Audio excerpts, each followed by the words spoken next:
അൾത്താരയിൽ കർത്താവ് നമ്മളെ ആശ്വസിപ്പിക്കാനായിട്ട് ഇരിക്കുക. അങ്ങനെ വരുമ്പോഴാണ് നമ്മുടെ ക്രൈസ്തവ ജീവിതം സുന്ദരമായ ക്രൈസ്തവ ജീവിതമായിട്ട് തീരുക. അല്ലെങ്കിൽ നമ്മൾ പരാതി പറഞ്ഞ് നമ്മുടെ ജീവിതം അങ്ങനെയായിട്ട് കഴിയും. അങ്ങനെ കഴിയാനുള്ളതല്ല നമ്മുടെ ജീവിതം.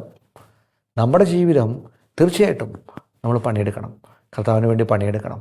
മനോഹരമായിട്ടൊരു പ്രാർത്ഥനയുണ്ടല്ലോ, CLCയുടെ മനോഹരമായിട്ടൊരു പ്രാർത്ഥന.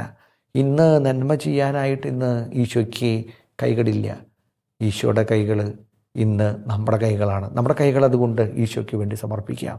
ഇന്ന് കർത്താവിനെ പോലെ ഓടി നടന്ന് നന്മ ചെയ്യാൻ കർത്താവിന് കാലുകളില്ല. നമ്മുടെ കാലുകൾ കർത്താവിന് വേണ്ടി സമർപ്പിക്കാം. ഇന്ന് ആശ്വാസവാക്കുകൾ പറയാൻ കർത്താവിന് നാവില്ല. നമ്മുടെ നാവ് കർത്താവിൻ്റെ ആശ്വാസം മറ്റുള്ളവരോട് പറയാൻ കർത്താവിനായിട്ട് നമുക്ക് സമർപ്പിക്കാം. കർത്താവിനെ കാരുണ്യത്തോടു കൂടി മറ്റുള്ളവരെ നോക്കാൻ കർത്താവിൻ്റെ ഇന്ന് നമ്മുടെ കണ്ണുകളാണ്. ഈ കണ്ണുകൾ കാരുണ്യത്തോടു കൂടി കർത്താവ് നോക്കുന്ന പോലെ മറ്റുള്ളവരെ നോക്കാനായിട്ട് നമുക്ക് കർത്താവിനെ സമർപ്പിക്കാം എന്ന് പറയുന്ന സുന്ദരമായിട്ടുള്ള കൊച്ചുനാളിൽ നമ്മളൊക്കെ ചെല്ലുന്ന CLCയുടെ സുന്ദരമായിട്ടുള്ളൊരു പ്രാർത്ഥന